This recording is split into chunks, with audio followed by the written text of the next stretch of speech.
विवेचना करेंगे। कांट के दर्शन को समझने से पहले हम थोड़े से रूप में उनका जीवन दर्शन समझते हैं। आधुनिक दर्शन के सबसे उच्चतम विचारक के रूप में कांट की पहचान की जाती है और इनका जन्म हुआ था कोनिन्सबर्ग में 1724 में। ये बहुत ही गरीब परिवार के थे और इनके 11 भाई बहनों में ये एक अनुपम बुद्धि रखते थे और ब्रह्मचारी के संग संग इनकी एक विशेषता ये थी कि ये उच्च आदर्शों और माँ सरस्वती की उपासना में संपूर्ण जीवन ये प्रयास करते रहे। काफी सरल और शुद्ध जीवन इनका था और सदैव अध्ययन और अध्यापन में ही ये रत रहे।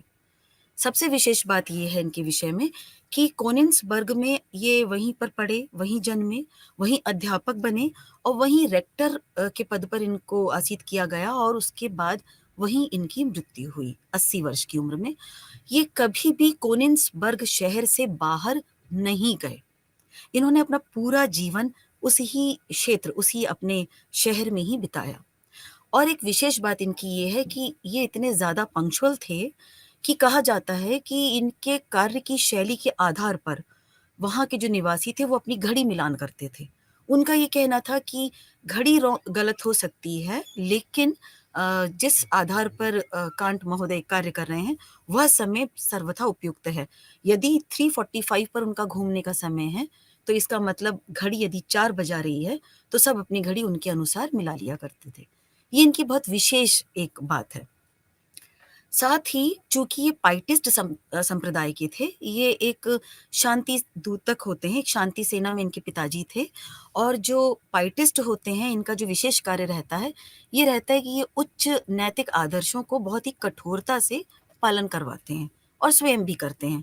तो इसका प्रभाव इनके ऊपर बहुत पड़ा और इनके नैतिक दर्शन में पाइटिस्ट संप्रदाय का प्रभाव हमें स्पष्ट रूप से देखने को भी मिलता है। अब इन्होंने जो रचनाएं की हैं उन रचनाओं में इनका संपूर्ण दर्शन है। जैसे इनका क्रिटिक ऑफ प्योर रीजन यानी शुद्ध ज्ञान की परीक्षा, फिर इन्होंने लिखा क्रिटिक ऑफ प्रैक्टिकल रीजन यानी आचार मूलक ज्ञान की परीक्षा, फिर इन्होंने लिखी क्रिटिक ऑफ जजमेंट यानी कि इसमें उन्होंने पूरे निर्णयात्मक नैतिक आदर्श प्रस्तुत किए। इनका जो संपूर्ण सर्वाधिक महत्वपूर्ण ग्रंथ है, इन 3 ग्रंथ के अलावा भी कई ग्रंथ इन्होंने लिखे हैं लेकिन हम इन 3 ग्रंथों के आधार पर ही इनके दार्शनिक विचार की विवेचना आज करने वाले हैं। सबसे विशेष बात यह है कि जो कांट की नीति मीमांसा है इसमें जो नैतिक आदेश हैं यानी कि कैटेगरिकल इंपेरेटिव, इस पर पाइटिस्ट संप्रदाय का जो प्रभाव है वो स्पष्ट रूप से हमको देखने को मिलता है। साथ ही इनके दर्शन में किस किस का प्रभाव देखने को मिलता है? रूसो के मानवतावाद का प्रभाव बहुत देखने को मिलता है। जब ये दार्शनिक विधा का अध्ययन कर रहे थे उस समय इनके समय बहुत सारे वैज्ञानिक आविष्कार हो रहे थे। वैज्ञानिक आविष्कारों के प्रभाव में जो मानव जीवन था वह पूर्णतः यंत्रवत हो गया था, जड़ रूप में हो गया था और बुद्धि ने पूरी तरीके से भावनाओं पर विजय प्राप्त कर ली थी। तो इसके विरुद्ध रूसो ने और वोल्टेयर ने कुछ रचनाएं लिखी और अपना विरोध प्रदर्शित किया। उन विरोध का जो प्रभाव था वो कांट के दार्शनिक जो शैली है उस पर विशेष रूप से दिखाई देता है और यही कारण है कि कांट ने जो बौद्धिक विकास है उसके वे समर्थक तो हैं लेकिन उन्होंने स्पष्ट रूप से कहा कि भावनाओं को दबाकर नहीं। कांट के जो नैतिक प्रश्न है या जो उनकी शैली है उस पर विचार करने से पहले हम छोटे रूप में समझ लेते हैं कि इनके दर्शन की क्या क्या विधाएं हैं। पहला इन्होंने जब लिखा शुद्ध बुद्धि परीक्षा यानी क्रिटिक ऑफ प्योर रीजन, ये उनकी सबसे महत्वपूर्ण रचना है और इसमें उन्होंने यथार्थ ज्ञान की जो संवेदनाएं हैं यानी यथार्थ ज्ञान की जो समस्या है वहां से इन्होंने अपने इस दर्शन को प्रारंभ किया और इन्होंने ये बताया कि संवेदनाएं जो होती हैं वो ज्ञान का उपकरण या सामग्री तो होती हैं लेकिन ये संवेदनाएं हमको बहुत ही सिस्टमैटिक रूप में नहीं मिलती हैं, ये हमको बहुत ही अव्यवस्थित रूप में प्राप्त होती हैं और इनको व्यवस्था और क्रम कौन प्रदान करता है? हमारी बुद्धि। यानी इस बात से हम समझ गए हैं कि यहाँ पर बुद्धिवाद और अनुभववाद का संगम और समीक्षा होने वाली है। कांट के दर्शन में यही एक विशेष बात है कि इन्होंने बुद्धिवाद और अनुभववाद दोनों को ही सम्मिलित रूप में ज्ञान के लिए आवश्यक बताया। दूसरी इनकी रचना है व्यवहारिक बुद्धि की परीक्षा। इसमें इन्होंने शुद्ध बुद्धि परीक्षा के अंतर्गत नैतिक समस्याओं पर विचार किया। यानी इन्होंने स्पष्ट रूप से बताया कि यदि हम नैतिक हैं, तो यह कर्तव्य विचार यानी ड्यूटी फॉर ड्यूटी सेक होना चाहिए। कर्तव्य के लिए कर्तव्य, इसमें किसी प्रकार का भाव, कोई सहानुभूतिक विचार या कोई लक्ष्य या कोई हमारा किसी प्रकार का उसके प्रति झुकाव शामिल नहीं होता। हमको चूँकि वह कर्तव्य है हमारा, करना चाहिए, अतः हम कर रहे हैं या करेंगे या करते हैं। यानी इन्होंने स्पष्ट रूप से कहा कि हमें कर्मों को कर्तव्य समझकर कर्तव्य के रूप में ही पालन करना चाहिए। जैसे कोई भिखारी है, उसको रोटी देने से पहले हमको अगर ये सहानुभूतिक हमारे मन में ये ख़्याल आता है कि बेचारा भूखा है, तो ये जो सहानुभूतिक विचार है, ये नहीं, हमको इसलिए रोटी देना है कि हमारा कर्तव्य है भूखे को भोजन देना। यानी कर्तव्य के लिए कर्तव्य करना चाहिए, किसी भाव से प्रेरित होकर हमें कर्तव्य नहीं करना चाहिए। यानी एक तरीके से अ, हमको सिर्फ़ अपने आप को कर्तव्यों की बलिवेदी पर एक बलिष्ठ रूप से चढ़ा देना चाहिए। कर्तव्य को कर्तव्य समझ के करना चाहिए। इसके बाद इन्होंने लिखा निर्णय की परीक्षा यानी क्रिटिक ऑफ जजमेंट। इसमें इन्होंने जो अतीन्द्रिय विषय हैं यानी जो आत्मा, ईश्वर, परमात्मा, इनके विषय में इन्होंने इसमें अपना लिखा है और इसमें इन्होंने स्पष्ट रूप से कहा है कि जो शुद्ध बुद्धि है, उस बुद्धि के द्वारा हम पारमार्थिक विषयों को नहीं जान सकते और इसको पालन करने या इसको जानने के लिए आवश्यक है कि हम विश्वास को प्रबल बनाएँ। यानी बुद्धि के द्वारा हम परमात्मा को नहीं जान सकते, ईश्वर को नहीं जान सकते। परमात्मा यानी परमार्थ शुद्ध रूप से अज्ञेय है। यानी इसमें इन्होंने अज्ञेय के लिए भी प्रयोजन बताया कि जो आत्मा परमात्मा है, ये पारमार्थिक विषय हैं और इनके लिए ज्ञान नहीं अपितु विश्वास की ज़रूरत है। यानी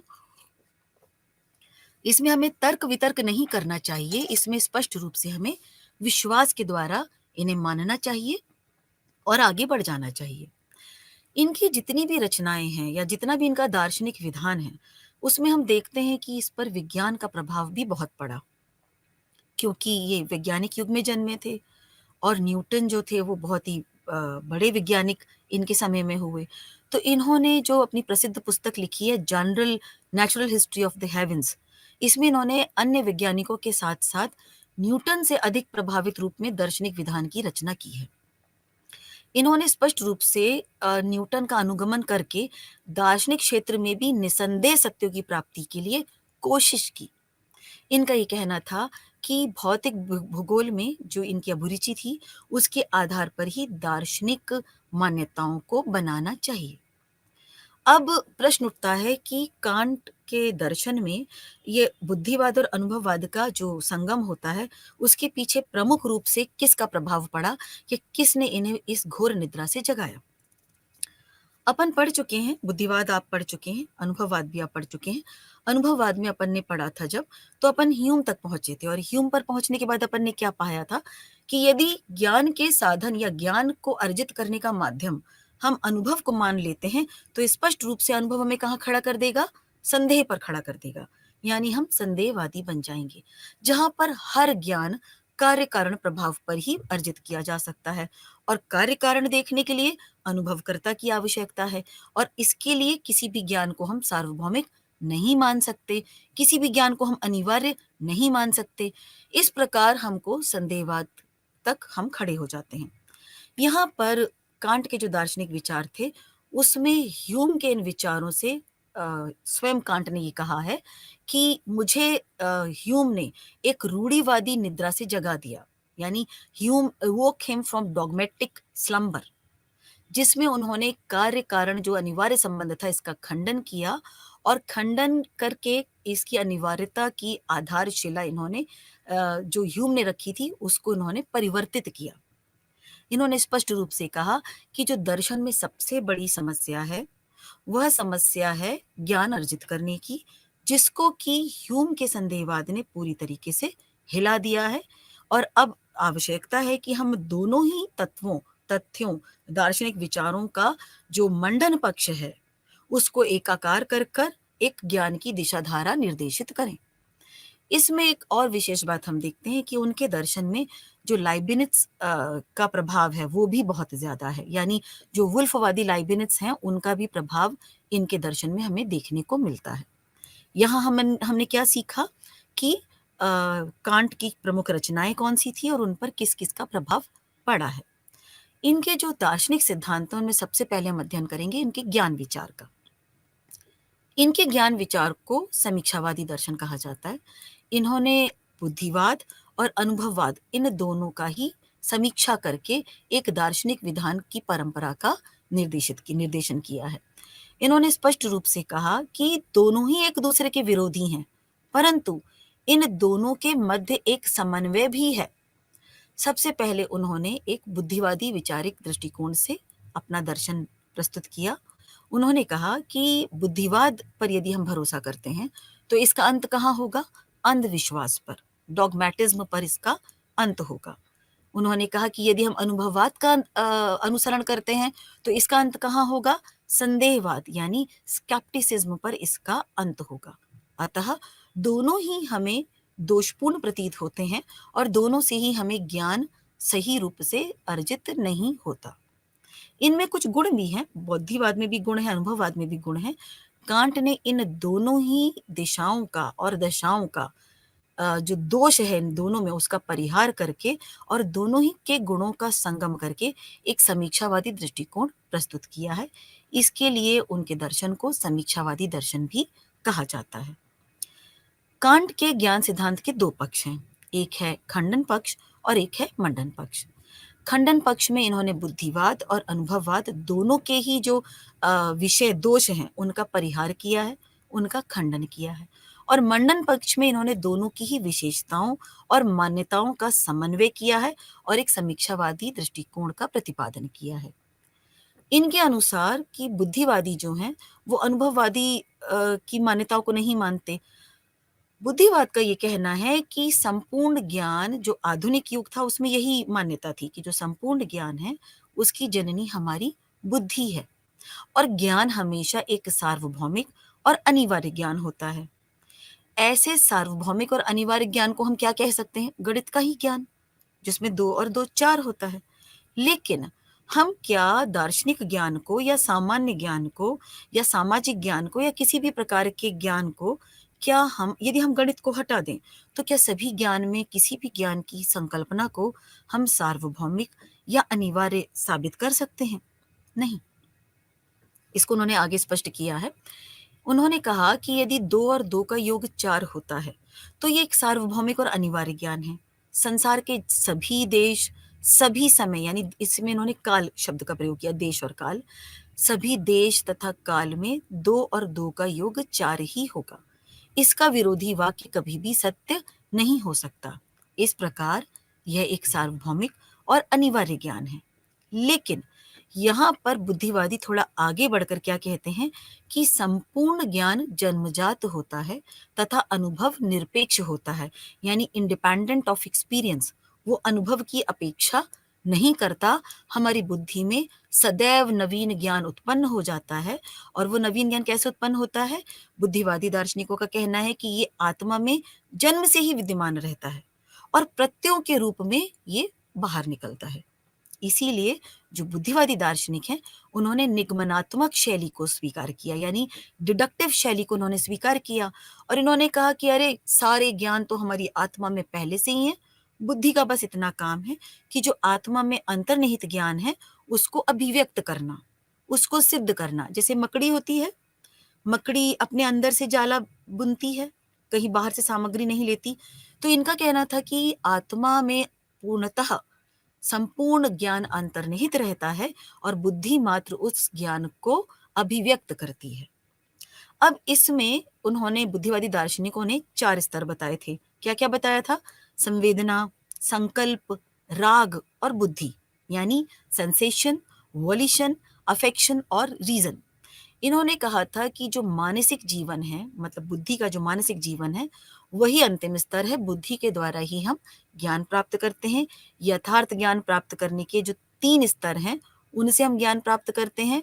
लेकिन बौद्धिक दृष्टिकोण से यह बुद्धिवादी दार्शनिकों के लिए सत्य प्रतीत होता है, परंतु यह अनुभववादी दृष्टिकोण या समीक्षावादी दृष्टिकोण में यह सही प्रतीत नहीं होता। उनका ये कहना था कि जो भ्रांति रहित ज्ञान है, ये सिर्फ हम बुद्धि से प्राप्त कर सकते हैं। यानी किसी एक वस्तु के बराबर यदि कोई अन्य वस्तु हो तो वह सदैव समान ही होगी। जैसे क और ख में प्रत्येक ग के बराबर है, तो क और ख भी एक दूसरे के बराबर ही होंगे। यह ज्ञान सार्वभौमिक और स्वयं सिद्ध है। इस प्रकार इन्होंने अनुभव निरपेक्ष अप्रियोरी ज्ञान को तवज्जो दिया। यानी बुद्धिवाद ने संक्षेप में क्या-क्या माना कि ज्ञान प्राप्ति में सिर्फ बुद्धि सक्रिय रहती है और अपनी क्रिया से जो जन्मजात प्रत्यय हैं, जो जन्म से हमारे आत्मा में है, उनको सिर्फ निकालती है। उन्होंने एक फिर दूसरी बात क्या कही थी कि बुद्धि में कुछ जन्मजात प्रत्यय हैं, इननेट आइडियाज, जो बिल्कुल स्पष्ट और निसंदेह हैं, जैसे गणित का ज्ञान और जैसे ईश्वर का ज्ञान। तीसरी बात उन्होंने क्या कही थी कि सार्वभौमिक और अनिवार्य ज्ञान यदि हम प्राप्त करना चाहते हैं, तो हम अनुभव के द्वारा प्राप्त नहीं कर सकते, हमको सिर्फ बुद्धि का सहारा ही लेना होगा।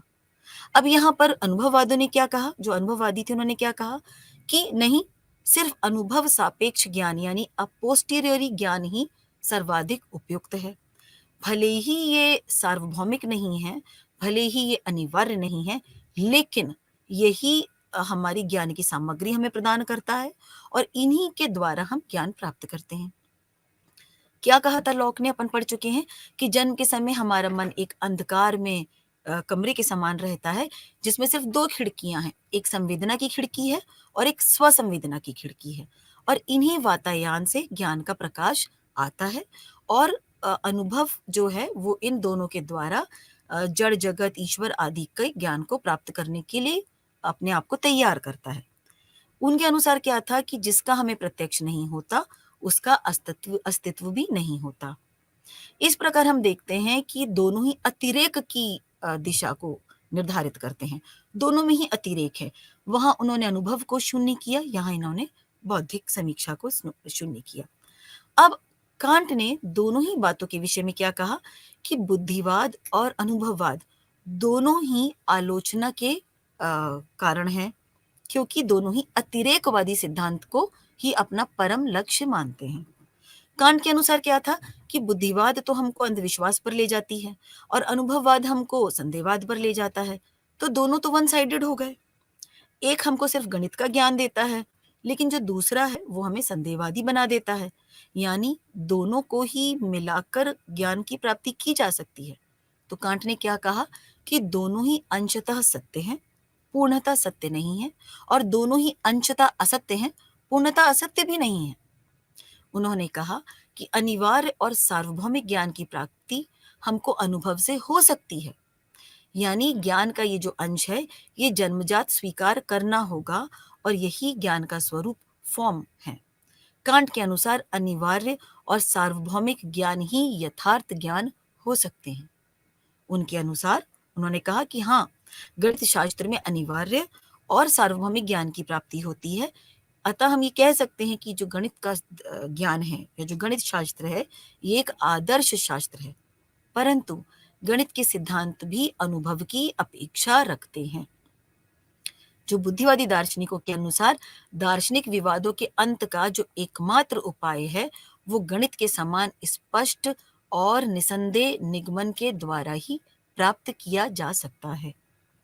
यहाँ पर बुद्धिवादी दार्शनिकों ने गणित की प्रणाली को ही आदर्श बना दिया था और अनुभववादी की उपेक्षा की थी, जबकि अनुभववाद की जो सबसे बड़ी विशेषता है वह यह है कि ये नित्य नवीन ज्ञान को प्रामाणिक मानता है। यानी हमको इंद्रिय अनुभव होता है, रोज एक नया अनुभव होता है, उससे हमारा मस्तिष्क ज्ञान प्राप्त करता है। तो यहाँ पर जो इंद्रिय अनुभव है वो सार्वभौम और अनिवार्य तो नहीं हो सकते, लेकिन वो हमको सामग्री तो देते हैं। कई बार हमने निरीक्षण के पश्चात ये जाना कि हाँ, यही कार्य बार-बार होता है, तो इसकी अनिवार्यता को हम निश्चित तो नहीं कर सकते, लेकिन इस पर हम विचार करके ज्ञानार्जन तो कर सकते हैं। बुद्धि इसमें ज़रूर कार्य करती है, जो उन्होंने आगे कहा है। जैसे ह्यूम ने कहा था कि जो भी हम देखते हैं उसके मध्य में एक एक हम संलिप्त एक भाव उत्पन्न उसमें कर देते हैं कि इनमें समन्वय है, ऐसा होता है तो ऐसा होगा। इस प्रकार के भाव को बार-बार हम जब देखते हैं, तब हम उस ज्ञान को अनिवार्य मान लेते हैं, लेकिन एक प्रोबेबिलिटीज़ के रूप में।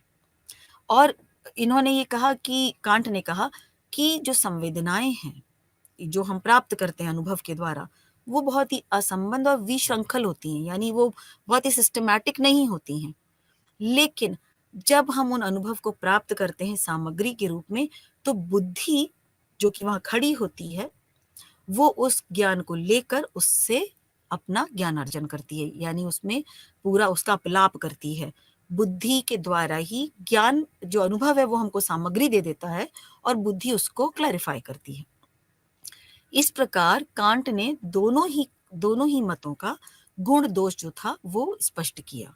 उन्होंने साफ-साफ कहा कि अनुभव से ज्ञान का प्रारंभ होता है, यानी जो ज्ञान है वो संवेदनाओं से ही प्रारंभ होता है, परंतु संवेदनाएँ स्पष्ट रूप से नहीं होती, वो ऊबड़-खाबड़ होती हैं। मतलब कभी कोई स्पष्ट संवेदना हमें नहीं महसूस होती, वो असंबद्ध होती हैं, सिस्टमाइज़ नहीं होती।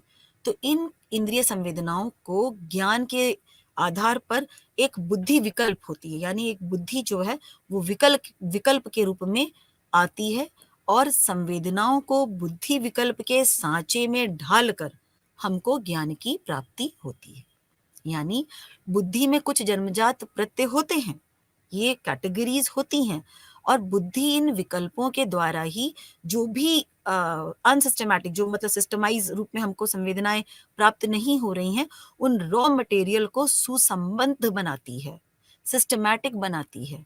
यानी अनुभव के द्वारा बाह्य जगत से प्राप्त संवेदनाओं को हम प्राप्त करते हैं, स्वसंवेदना रूप में प्राप्त करते हैं और इनको हम कच्चे माल के रूप में प्राप्त करते हैं और इस कच्चे माल को पकाता कौन है? हमारी बुद्धि विकल्प के जो सांचे हैं वो इसमें जाते हैं और फिर बुद्धि उनको एनालिसिस करती है और उन सामग्री संवेदना के द्वारा जो प्राप्त सामग्री है उनसे हमको ज्ञान प्राप्ति कराती है।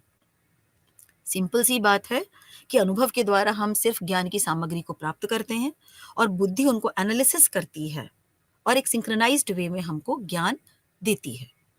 उनका एकदम स्पष्ट कथन है कि संवेदनों के बिना बुद्धि विकल्प पंगु हैं, यानी बुद्धि पंगु है यदि उसे कोई अनुभव प्राप्त नहीं हो रहा, कोई संवेदना प्राप्त नहीं हो रही, कोई स्वसंवेदना का भाव नहीं है, तो बुद्धि हमारी पंगु है।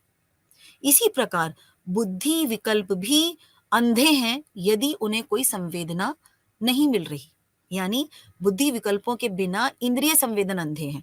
अगर हमें अनुभव हम करते जा रहे हैं परंतु हमारी बुद्धि तो कार्य ही नहीं कर रही, बुद्धि उन्हें एनालिसिस ही नहीं कर रही, तो एक प्रकार से हमारे अनुभव अंधे हैं क्योंकि उनकी कोई दिशा ही नहीं है। हमको संवेदनाएं तो प्राप्त हो रही हैं परंतु उन संवेदनाओं को सिंक्रोनाइज्ड वे में ज्ञानात्मक रूप में हमारी अ, अंदर कौन प्रदर्शित कर सकता है? बुद्धि। बुद्धि ही तो एनालाइज करेगी। जो रॉ मटेरियल हमको मिल रहा है, उनको हमारे जो सेंसिबल इंप्रेशंस जो हमें मिल रहे हैं, उनको कौन सिंक्रोनाइज्ड करेगा, उनको कौन सिस्टमैटिक करेगा? हमारी बुद्धि करेगी। यहाँ उन्होंने कहा कि अनुभव से ज्ञान का आरंभ होता है, परंतु ज्ञान की उत्पत्ति नहीं होती। यानी अनुभव से हमें संवेदनाएं तो प्राप्त होती हैं, परंतु ज्ञान की सामग्री प्राप्त होना ही ज्ञान प्राप्त होना नहीं होता। हमको जैसे ही संवेदनाएं प्राप्त होती हैं, बुद्धि तुरंत उस सांचे में विकल्प रूप में आकर कार्य करने लगते हैं और संवेदनाओं को संबद्ध करते हैं, श्रृंखलाबद्ध करते हैं और बुद्धि के विकल्प जो हैं उनके द्वारा हमें ज्ञानार्जन कराते हैं। यहाँ पर स्पष्ट है कि जो बुद्धि है वो अनुभव के पूर्व है, यानी प्रागनुभविक है, ये अप्रियरी है। इन्हीं प्रागनुभव विकल्पों के द्वारा हमारी संवेदनाएं नियमित होती हैं, यानी आंशिक रूप में कुछ जन्मजात प्रत्यय हैं। इसे स्पष्ट है कि प्रागनुभविक विकल्पों के बिना हमारी जो संवेदनाएं हैं या जो स्वसंवेदनाएं हैं ये अनियमित होती हैं, अनिश्चित होती हैं, विशृंखल होती हैं और ज्ञान का आरंभ अनुभव से होता है परंतु उत्पत्ति ज्ञान जो ज्ञान की उत्पत्ति है वो अनुभव से नहीं होती, वो बुद्धि के द्वारा एक निश्चित सविकल्प ज्ञान प्राप्त होता है सिस्टमैटिक वे में। ये जो प्रागनुभविक तत्व हैं ये बुद्धि के जन्मजात सांचे हैं, यानी जो ज्ञान की सामग्री है ये अनुभवजन्य होती है और ज्ञान जो है वो अनुभाविक, प्रागनुभाविक दोनों का सम्मिश्रण होता है। यहाँ एक आवश्यक प्रश्न हम सबके मस्तिष्क में उठेगा कि आखिर ज्ञान क्या है? इसका स्वरूप क्या है? और इसकी सीमा क्या है? यानी इस ज्ञान का की प्राप्ति हमें कैसे होगी? अब यहाँ पर हम समझते हैं कि कांट ने इस विषय में क्या कहा है। कांट के अनुसार ज्ञान संश्लेषणात्मक अनुभव निरपेक्ष निर्णय है, यानी सिंथेटिक जजमेंट अ प्रियरी है। ये अनुभवातीत यथार्थ निर्णय है। जैसे इनको हम दो भागों में विभाजित करके समझते हैं। विश्लेषणात्मक ज्ञान है यानी एनालिटिक, और एक संश्लेषणात्मक ज्ञान है यानी सिंथेटिक।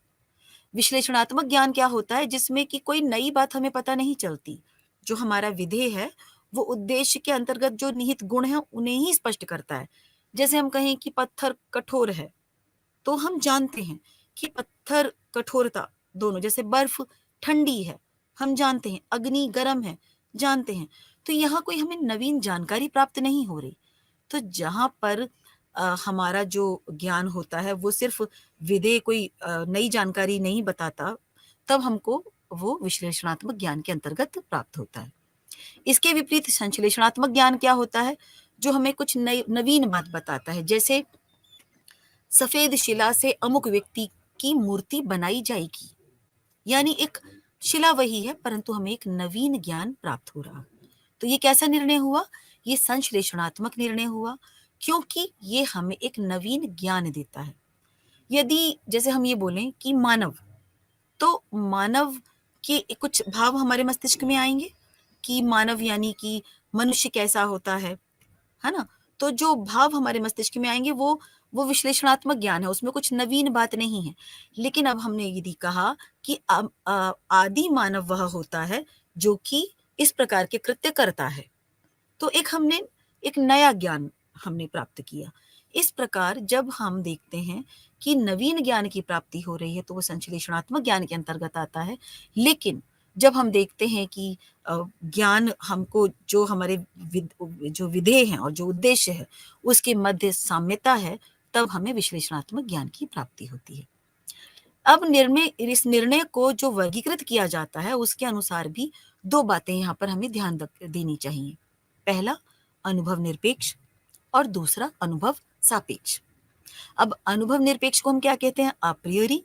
और अनुभव सापेक्ष को क्या कहते हैं? अ पोस्टेरियोरी। इसमें हम एक साधारण भाषा में समझते हैं। अनुभव निरपेक्ष मतलब होता है ऐसा ज्ञान जहां पर हमें अनुभव करने की आवश्यकता नहीं है। और अनुभव सापेक्ष से क्या तात्पर्य है? कि जहां हमको हमारा जो ज्ञान है वो हमारे अनुभव पर डिपेंडेंट है, यानी हमारे अनुभव पर निर्भर है।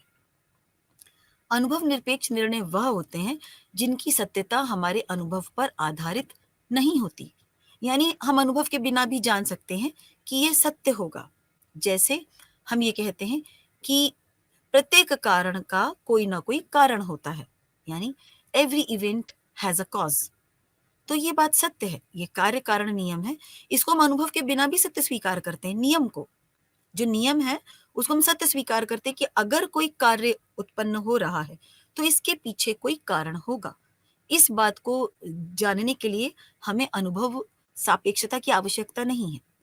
यहाँ पर यदि कार्य कारण संबंध को हम सत्य नहीं मानते तो एक समस्या उत्पन्न हो जाती है कि फिर हमको वैज्ञानिक ज्ञान भी प्राप्त नहीं होगा, यानी सारे ज्ञान की जो आधारशिला है वही समाप्त हो जाएगी। तो कांट का कहना है कि हमको अनुभव निरपेक्ष निर्णय जो है वो अनिवार्य और सार्वभौमिक रूप से मानना ही पड़ेगा, यानी हमको ये मानना ही पड़ेगा कि कार्य के पीछे कारण का भाव होता है और यह सिद्धांत यानी कार्य कारण सिद्धांत जो है वह अपने आप में एक अनिवार्य सत्य है, एक सार्वभौमिक सत्य है। इसके विपरीत जो अनुभव सापेक्ष निर्णय है वो हमारे अनुभव पर आश्रित होते हैं। जैसे हमने कहा कि गुलाब में बहुत खुशबू या सुगंध होती है, तो इसके लिए हमको अन्य फूलों की भी खुशबू महसूस करनी होगी, है ना, अनुभव के द्वारा, और गुलाब की। फिर हम बोलेंगे हाँ से ही कहा, ये तो नवीन ज्ञान है। हमारे अनुभव के बाद हमने ये पाया कि गुलाब अन्य पुष्पों की अपेक्षा ज्यादा सुगंधित है, यानी हमें सुगंध का ज्ञान महसूस करने से यानी अनुभव करने से हुआ। तो सुगंध का अनुभव करना पड़ा। इस निर्णयों में अनिवार्यता नहीं हो सकती। ये निर्णय हमारे अनुभव पर डिपेंडेंट है। इसको हम बहुत ही शॉर्ट फॉर्म में समझ लेते हैं। एक तरफ एनालिटिकल जजमेंट है और एक तरफ सिंथेटिक जजमेंट है। विश्लेषणात्मक निर्णय है और एक तरफ दूसरी तरफ संश्लेषणात्मक निर्णय है। जो विश्लेषणात्मक निर्णय है वो क्या कहता है? वो अनुभव निरपेक्ष होता है, जबकि संश्लेषणात्मक सदैव अनुभव की आशा करता है ना? दूसरा क्या है अंतर? कि जो विश्लेषणात्मक निर्णय है वो अनिवार्य होंगे, उनमें एक अनिवार्यता का भाव समाहित होगा, जबकि जो संश्लेषणात्मक हैं ये संभाव्य होंगे। मान लीजिए किसी को जुकाम है और उसने अनुभव किया, उसको खुशबू ही नहीं आई, तो वो क्या बोलेगा कि नहीं, पुष्प में तो सुगंध होती ही नहीं है। तो ये ज्ञान सार्वभौमिक नहीं हुआ, है ना? और ना ही ये ज्ञान अनिवार्य हुआ, क्योंकि यहाँ पर संभाव्यता आ गई। तो यह क्या हुआ? हमारा एक संश्लेषणात्मक निर्णय हुआ। यहाँ पर विश्लेषणात्मक निर्णय में क्या है कि ज्ञान की कोई वृद्धि नहीं होती है, यानी ज्ञान जो है अनिवार्य सत्य वही रहता है, लेकिन जो संश्लेषणात्मक ज्ञान है वहां पर ज्ञान की वृद्धि होती है, हमको एक नवीन जानकारी प्राप्त होती है। अब यहाँ पर हम समझते हैं कि कांट महोदय के दार्शनिक विचारों में तत्व मीमांसा की क्या धारणा है। हमने अभी देखा कि ज्ञान की सामग्री है वो तो हमको अनुभव से मिलती है और संवेदनाओं के द्वारा, लेकिन जो ज्ञान का स्वरूप है वो बुद्धिजन्य है। यानी जो ज्ञान जो सिंक्रोनाइज्ड वे में हमें प्राप्त होता है, जो सिस्टमैटिक वे में हमें ज्ञान प्राप्त होता है, किसी लक्ष्य तक पहुंचाता है या किसी निर्णय तक पहुंचाता है या किसी सत्यता तक पहुंचाता है, तो वो कैसे प्राप्त होता है हमको? वो हमको बुद्धिजन्य यानी बुद्धि के द्वारा प्राप्त होता है। यहाँ पर कांट कहते हैं कि शुद्ध बौद्धिक विचार जो है, जैसे ईश्वर, आत्मा, परमात्मा, इनका ज्ञान हमें संवेदनाओं से उत्पन्न नहीं होता। हमारे अंदर कोई ऐसी संवेदना या स्वसंवेदना नहीं होती जिससे हमें ईश्वर का ज्ञान हो जाए। यानी इस रूप में कांट ने इन ज्ञान विषयों को स्वीकार नहीं किया। उनका ये कहना था कि तत्व मीमांसा संबंधी जितने भी विषय हैं, ये निश्चित नहीं है, ये संभावित विषय हैं। आपने अपने आसपास देखा होगा कि ईश्वर का विचार सभी के हृदय में एक समान नहीं होता, है ना? कोई ईश्वर को नहीं मानता, कोई साकार मानता, कोई निराकार मानता। तो यदि ये अनुभव संवेदना के द्वारा प्राप्त होते तो हमको सबको इसका ज्ञान होता, लेकिन हमें अनुभव के द्वारा या संवेदना के द्वारा इनका ज्ञान नहीं होता। हम कोई संवेदना प्राप्त नहीं करते कि ईश्वर की संवेदना हमें किसी प्रकार से प्राप्त हुई, फिर हमने बोला कि हाँ ईश्वर इस प्रकार के होते हैं।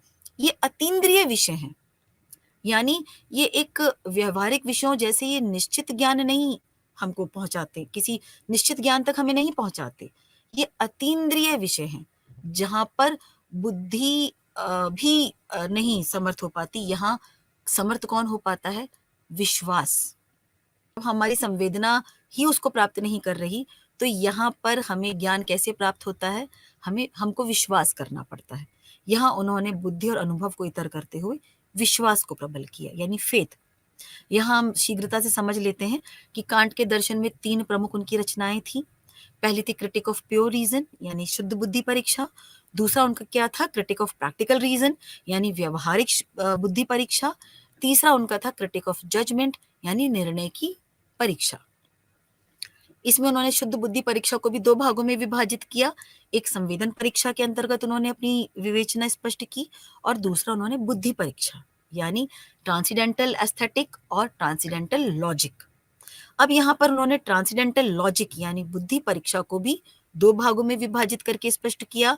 पहला ट्रांसीडेंटल एनालिटिक यानी पदार्थों की परीक्षा और दूसरा ट्रांसीडेंटल डायलेक्टिक यानी प्रज्ञा की परीक्षा। यहाँ पर हमको जानने के लिए आवश्यक है कि ज्ञान की उत्पत्ति के संबंध में कांट के जो विचार हैं वह है कि वह अनिवार्य ज्ञान और सार्वभौमिक ज्ञान की प्राप्ति अनुभव के द्वारा सामग्री प्राप्त करने पर और बुद्धि विकल्प जो है उनके द्वारा एनालिसिस करने के पश्चात ही प्राप्त होती है। जो हमारे उपकरण हैं उनके द्वारा ज्ञान जो हमें नया प्राप्त होता है वो उपकरण हमारे संवेदनात्मक हैं यानी अनुभव हैं। यहाँ पर लॉक, बर्कले और ह्यूम जो थे वो अनुभववादियों का मत ये था कि हमको ज्ञान अनुभव से प्राप्त होता है और कोई भी ज्ञान हमारा सार्वभौमिक या अनिवार्य नहीं होता। कांट जो है वो वैज्ञानिक ज्ञान को सार्वभौमिक, अनिवार्य और नवीन मानते हैं। उनके अनुसार जो वैज्ञानिक ज्ञान है वो अनुभव और बुद्धि दोनों के संयोग से प्राप्त होता है और अनुभव हमें वस्तु विशेषों का ही होता है। यानी जो ज्ञान का उपकरण है वो हमारे अनुभव हैं। इससे हमें नए-नए अनुभव होते हैं, नए-नए ज्ञान हमें प्राप्त होता है। यानी ज्ञान में जो नवीनता आती है वो हमें अनुभव के द्वारा ही प्राप्त होती है। और जो बुद्धि ज्ञान का स्वरूप है वो कैसे है? वो हमारा अनुभव और बुद्धि का संयोग है। यानी हमें इंद्रियों के माध्यम से ही ज्ञान की सामग्री प्राप्त होती है। यानी ज्ञान की सामग्री इंद्रियजन्य है और उन वस्तु विशेष को संवेदनाओं के द्वारा जो हमने प्राप्त किया है सामग्री, उनको इंद्रियों के द्वारा जो हमने प्राप्त की है सामग्री, उनको जोड़ने का कार्य कौन करती है? उनको जोड़ने का कार्य करती है हमारी बुद्धि।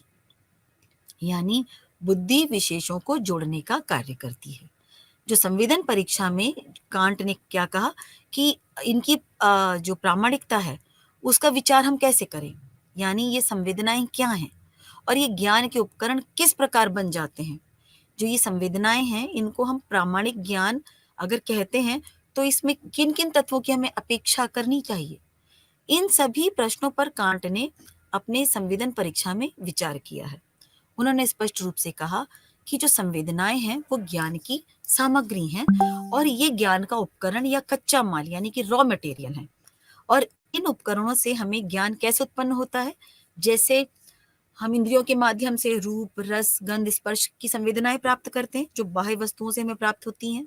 यानी कि ये अर्थजन्य हैं। ये संवेदनाएं आँख, नाक, कान इंद्रियों के द्वारा ग्रहण की जाती हैं और इन संवेदनाओं को ग्रहण करने के बाद हम ये नहीं कह सकते कि हमको तो ज्ञान प्राप्त हो गया लिया। तो इनको सिंक्रोनाइज्ड किसने किया? इनको जोड़ा किसने?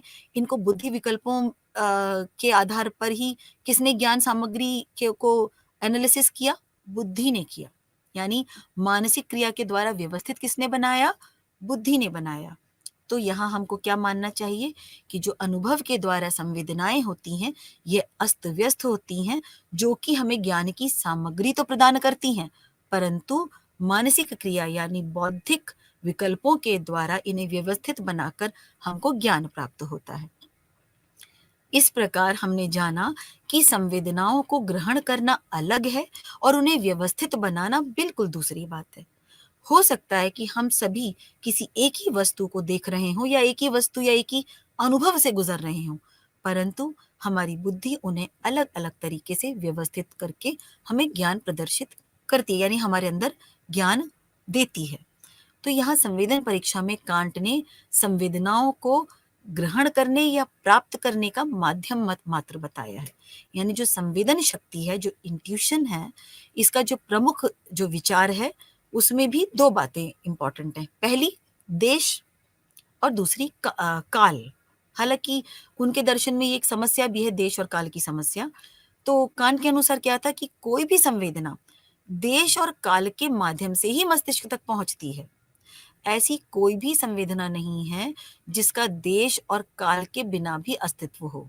यानी इसका मतलब ये है कि सारी संवेदनाएँ देशगत होती हैं और कालगत होती हैं। अब ये सब क्या है? देश और काल का विचार क्या है? इसको भी अपन समझ लेते हैं। जैसे लाइबनिज़ ने कहा था कि जो देश और काल है वो वस्तुओं के गुण होते हैं। इनकी कोई स्वतंत्र सत्ता नहीं होती।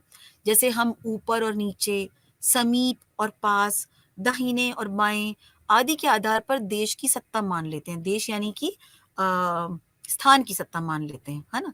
इसी प्रकार जो 2 घटनाएँ होती हैं उनमें जो क्रम होता है, पहले घटना का क्रम, पीछे का क्रम, इसके आधार पर हम काल की सत्ता मान लेते हैं।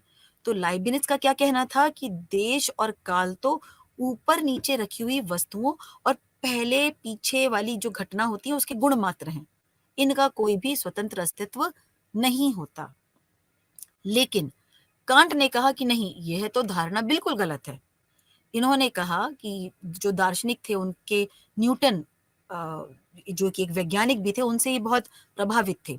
तो दार्शनिक न्यूटन महोदय ने क्या कहा था कि जो देश और काल है, वो वस्तुओं के गुण नहीं हैं बल्कि स्वयं वस्तु या पदार्थ हैं।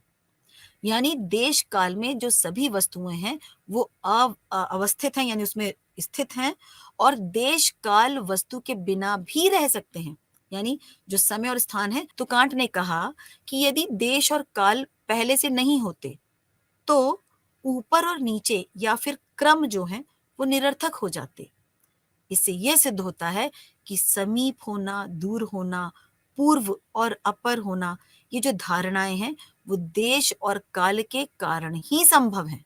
यानी देश काल इन सभी धारणाओं का कारण है, और कारण होने से कार्य के पहले है। यानी देश काल की सत्ता जो है वो कार्य से पहले है। इनको ये जो वस्तुएं हैं इनको इन्होंने जो देश काल है इनको वस्तुओं का गुण नहीं माना। इस प्रकार इन्होंने कहा कि जो देश काल के द्रव्य हैं ये वास्तव में स्वतंत्र द्रव्य होते या वास्तविक पदार्थ होते तो इनकी सत्ता स्वतंत्र होती, परंतु ऐसी बात भी नहीं है। ये मन के परिमाण जो परिणाम है वो प्रत्यय या विचार ये भी नहीं हो सकते। ये मन के शुद्ध विचार या प्रत्यय मान लिए जाएं तो इनकी जो सत्ता है वो तो पूरी तरीके से आंतरिक हो जाएगी। अगर हम ये मान ले कि ये सिर्फ प्रत्यय हैं, देश और काल सिर्फ प्रत्यय हैं, तो ये पूरी तरीके से आंतरिक होगा, है ना? प्रत्यात्मक तो अपनी सत्ता नहीं रखते। यहाँ कांट ने कहा कि दिक् और काल यानी दिशा और काल इनको ना तो गुण, ना ही द्रव्य और ना ही प्रत्यय है। इनके अनुसार ये मानसिक धर्म है, यानी ये आवरण है जो कि संवेदनाओं को अनिवार्यता प्राप्त करने के मात्र आधार हैं। यानी इनकी स्वतंत्र रूप से ये कोई सत्ता नहीं रखते, ये कोई द्रव्य भी नहीं है, ये प्रत्यय भी नहीं है, ये आवरण है जो कि संवेदनाओं को प्राप्त करने के एक अनिवार्य साधन यानी अनिवार्य आधार बन जाते हैं। जब हमारे भीतर कोई संवेदनाएं प्रवेश करती हैं, कोई अनुभव प्रवेश करता है, तो उसके साथ साथ देश और काल का आवरण रहता है।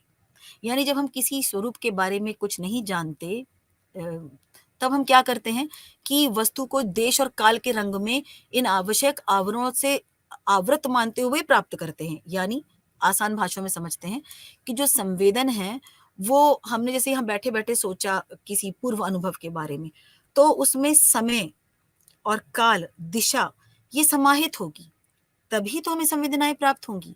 यानी जो देश और काल है वो कोई सत्ता नहीं है और वो कोई प्रत्यय भी नहीं है। उन वो आधार है, मतलब वो एक गोला है जिसके आधार पर हमको अनुभव प्राप्त हो रहा है। यानी वो आवरण है जो हमको अनुभव प्राप्त हो रहा है। उसके आवरण कौन है? वो समय, वो स्थान, वो देश, वो काल, है ना? वो दायां बायां या जिस भी दिशा और समय की वो घटना है या अनुभव है, तो वो उसके आवरण है। इनसे अलग हम कोई भी संवेदना ग्रहण नहीं कर सकते। यानी जो ये पूरी तरीके से एक मानसिक धर्म है जो कि जो ज्ञाता है, मतलब जो अनुभव करता है या जो ज्ञान अर्जन कर रहा है, उस अस्तित्व ज्ञाता के मन पर ही आश्रित हैं। तो इन्हें वस्तुनिष्ठ ना मानकर आत्मनिष्ठ माना है कांट ने। कांट ने कहा है कि ये सब्जेक्टिव है क्योंकि ये ज्ञाता से भिन्न नहीं है और ज्ञाता से अलग भिन्न हो भी नहीं सकते, और इनको अलग अगर कर देते हैं तो मानसिक धर्म इनके द्वारा ही चूंकि ये हमको ज्ञान प्राप्त हो रहा है, यानी इसको हम कह सकते हैं अलंकारिक भाषा में कि ये ज्ञान का चश्मा है। यानी देश और काल क्या है?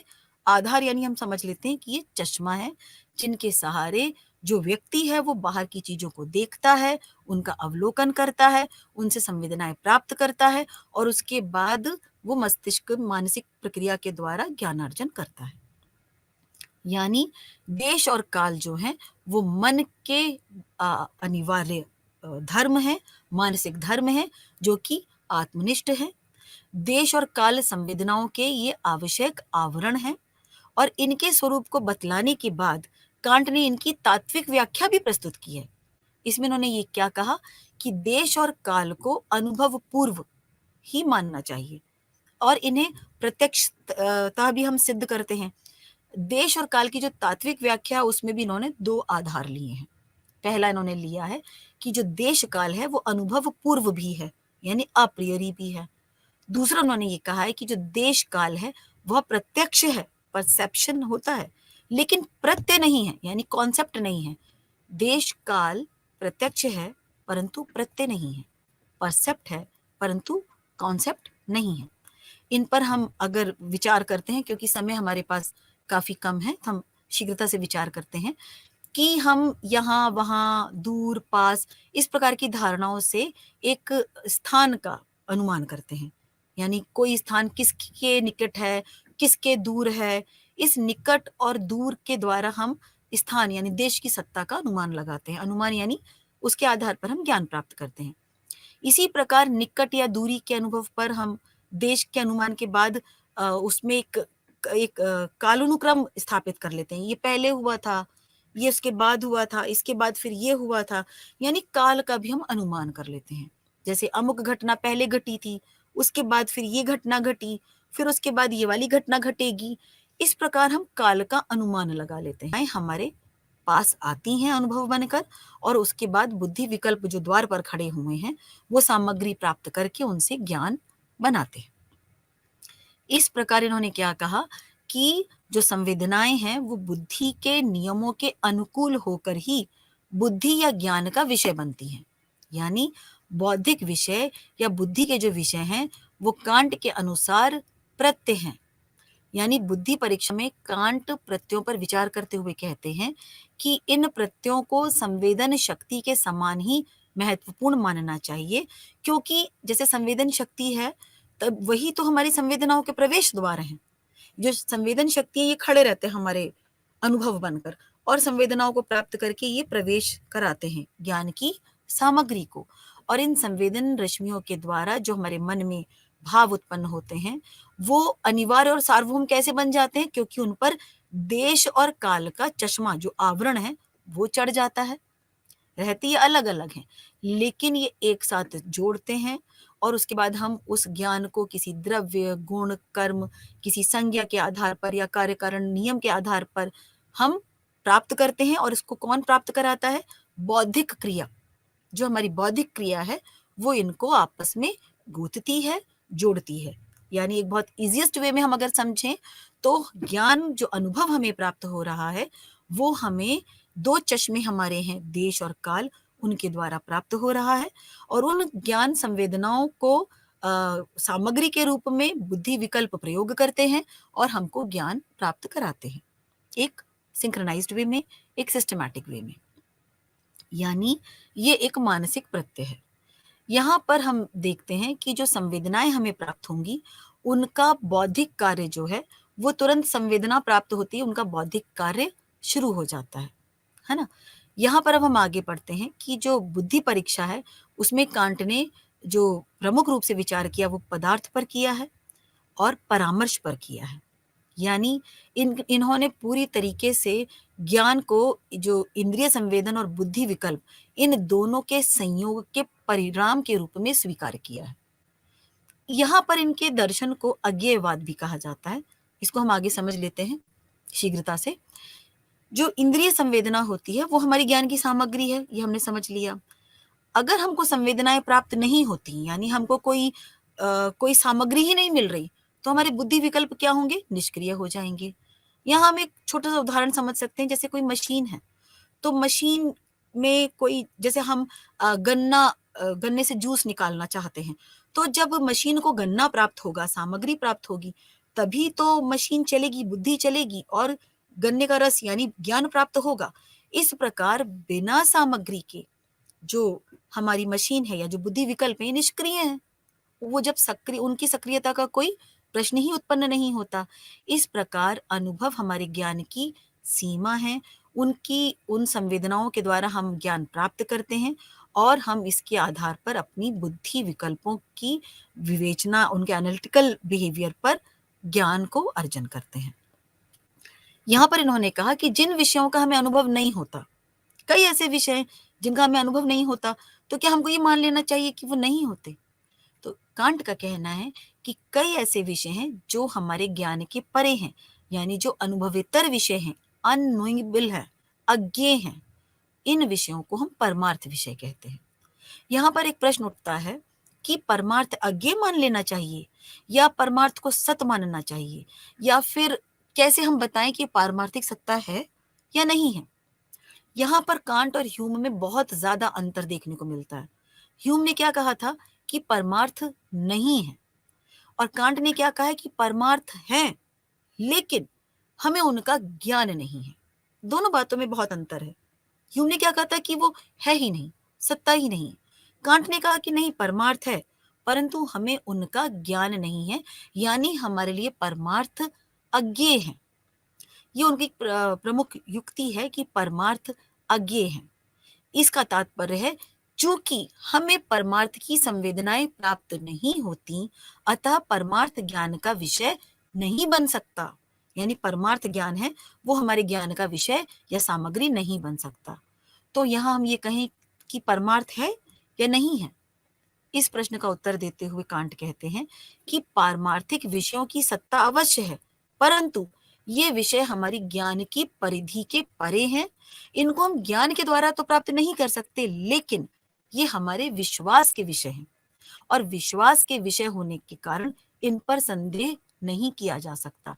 यानी कांट ने परमार्थ को अज्ञेय माना है और स्पष्ट रूप से कहा है कि इनकी सत्ता का निषेध हम नहीं कर सकते, सिर्फ इस कारण कि इनकी संवेदनाएं प्राप्त नहीं होती, सिर्फ इस कारण कि बुद्धि इन्हें समझ नहीं पाती, इस कारण हम परमार्थ का निषेध नहीं कर सकते, उनकी सत्ता का निषेध नहीं कर सकते। और निषेध जो है वो भावरूप का संभव है। और चूंकि जो परमार्थ है उनका था कि मैं इन अमुक वस्तु की अभाव या निषेध के रूप में जानता हूं, यदि वस्तु नहीं रहती तो मैं उसे अभाव रूप में भी नहीं जान सकता था। यानी मेरे मन में ये भाव है, तो इसका निषेध तो संभव नहीं है, बस ये है कि हम उसे जान नहीं सकते, यानी हम असत का निषेध नहीं कर पा रहे। परमार्थ की सत्ता है, ऐसा भाव हमारे मस्तिष्क आत्मा में है, परंतु ना तो इसकी संवेदनाएं हमें प्राप्त हो रही हैं, ना हमें ज्ञान की सामग्री मिल रही है, और ना ही हमारे बुद्धि विकल्पों के द्वारा हमको हमारी बुद्धि प्रक्रिया कर रही है। लेकिन इसको ना जानना इस बात का परिचायक है कि हमारे ज्ञान की भी एक सीमा होती है। यहां उन्होंने कहा कि अज्ञेय कहने का तात्पर्य है कि परमार्थ एक अतीन्द्रिय विषय है और हमारे ज्ञान की सीमा होती है, अतः हम उसके इतर ज्ञान प्राप्त नहीं कर सकते। परंतु इसका तात्पर्य कदापि नहीं है कि हम सभी अतीन्द्रिय विषयों को एक ये मान ले कि वो होते ही नहीं है। यहाँ चूंकि हमारे पास समय काफी कम बचा है, हम इनकी जो जगह, तो कांट का जो भी नैतिक विचार है वो आप एक बार सुनकर और बहुत बेहतर तरीके से समझ सकते हैं।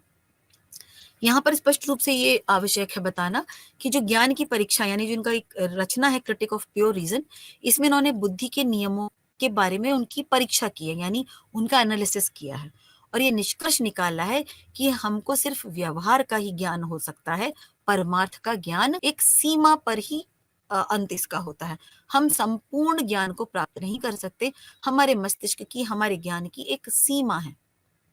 इनका ज्ञान चूंकि संभव नहीं है, इस आधार पर इनकी सत्ता का निषेध नहीं किया जा सकता। क्योंकि इनका ज्ञान संभव नहीं है, अतः इनकी सत्ता का अपेक्षा भी नहीं की जा सकती कि ये सत्य हैं, इसकी परीक्षा भी नहीं की जा सकती, किंतु इनको हमें अज्ञेय मानना आवश्यक है। इन विषयों का निषेध भी संभव नहीं है और इन विषयों की स्थापना भी संभव नहीं है, परंतु इन दोनों का ही परित्याग करके, यानी ज्ञान मार्ग का परित्याग करके, संवेदनात्मक जो अनुभव है उसका परित्याग करके हम एक तीसरे मार्ग पर हम चले जाते हैं। कांट ने एक तीसरे मार्ग को अपना लिया है, और वह मार्ग है विश्वास का, फेथ का। उन्होंने स्वयं कहा है कि I was obliged of destroy knowledge in order to make room for faith. यानी मैं विश्वास को ज्ञान के रूप में अब मानता हूं, क्योंकि जहां पर हमारे ज्ञान की सीमाएं निषिद्ध हो जाती हैं, वहां पर हमारा विश्वास प्रबल हो जाता है। यहाँ पर जो कांट की नीति शास्त्र की मान्यताएं हैं, उसको जैसा हमने आपको बताया, हमारे जो पुराने एथिक्स के लेक्चर्स, उनमें आप कांट की वो जो नीति शास्त्र की मान्यताएं उनको पढ़ लीजिएगा।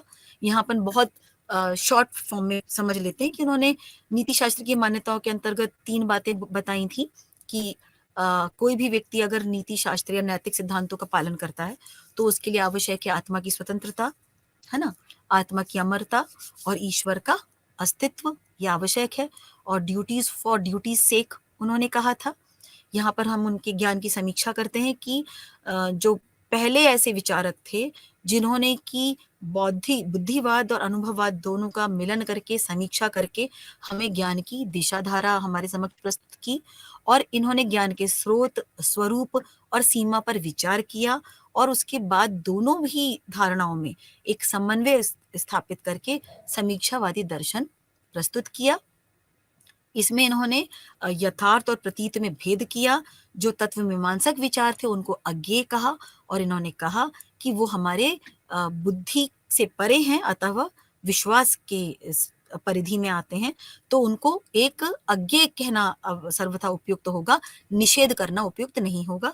इस प्रकार दार्शनिक विधा में कांट की जो दार्शनिक विधा है, उसमें उनको एक क्रांति के रूप में, कॉपरनिक्स क्रांति के रूप में उनको देखा जाता है। इन्होंने तत्वमीमांसा के संबंध में स्पष्ट रूप से कहा था कि जैसे ह्यूम ने कहा था कि जीव, जगत, ईश्वर ये सब अतीन्द्रिय समस्याएँ हैं, इनको असत बतला दिया था क्योंकि ये कारणतावाद जो है जिसको उन्होंने शुद्ध कल्पना प्रसूत बताया उसके आधार पर इनकी सत्ता को स्वीकार नहीं किया था। यहाँ पर कांट ने कहा कि ये विषय निश्चित रूप से अतीन्द्रिय हैं, चूँकि इनका यथार्थ ज्ञान नहीं हो सकता, चूँकि इनका संवेदनात्मक ज्ञान प्राप्त नहीं हो सकता, चूँकि ये ज्ञान बुद्धि के विकल्पों से उत्पन्न नहीं हो सकते, अतः यह हमारे विश्वास के विषय हैं और इनको बुद्धि के परे अतीन्द्रिय मान लेना चाहिए और इनके संबंध में पक्ष और विपक्ष दोनों तर्क को समानतः इन्होंने निषिद्ध किया है। इसके बाद इन्होंने जो अपनी नैतिकता की खोज की थी, जो नैतिकता वाले जो इन्होंने अपना दार्शनिक विवेचना प्रस्तुत की थी, उसमें इन्होंने कहा था कि जो नैतिक आदेश है वो कैटेगरिकल इम्पेरेटिव होते हैं, यानी वो निरपेक्ष आदेश होते हैं। वह आदेश जो कर्तव्य है, वो नैतिकता के रूप में जो कर्तव्य हैं, वो किसी आदेश की अपेक्षा नहीं करते, वो किसी भाव की अपेक्षा नहीं करते, वो किसी भावनाओं के प्रेरक होने की अपेक्षा नहीं करते, चूँकि उनको पालन करना हमारा धर्म है, तो इसीलिए हमें नैतिकता का पालन करना चाहिए, कर्तव्य का पालन करना चाहिए। यहाँ पर हम एक स्पष्ट रूप से देखते हैं कि भागवत गीता का जो निष्काम कर्म योग है, वो इनके कर्तव्य के प्रति कर्तव्य की जो धारणा है, जो दर्शन है, उसके काफ़ी सन्निकट है, उसके निकट है। इनका कहना था कि भय या पुरस्कार मतलब हमारी तारीफ़ होगी या हमें पुरस्कार मिलेगा, इस को सोच कर कार्य नहीं करना चाहिए। इस तरीके के कार्य करने वाले को भी अनैतिक कहा जा सकता है। यानी इस संकुचित परिधि से पार होकर हमको नैतिकता को साध्य मानना चाहिए और व्यक्ति जो है वो ईश्वर का भक्त तो हो सकता है। अज्ञेय ज़रूर है परंतु वो ईश्वर का भक्त तो हो सकता है, परंतु कर्तव्य को भी उसी भक्ति भाव से पूर्ण करना चाहिए। यानी ड्यूटीज़ फॉर ड्यूटीज़ सेक, जिसमें इन्होंने पाप, पुण्य, शुभ, अशुभ, उचित, अनुचित इन सब लाभ या हानि इन सब के से परे होकर नैतिकता का पालन करने की बात कही है। इस विषय पर आप एक बार कांट का पूर्व में जो हमारे द्वारा बताया गया है, उसको सुन लीजिएगा, तो आपके कांट बहुत स्पष्ट रूप से क्लियर हो जाएँगे और यही हम कांट दर्शन की विवेचना को समाप्त करते हैं। धन्यवाद।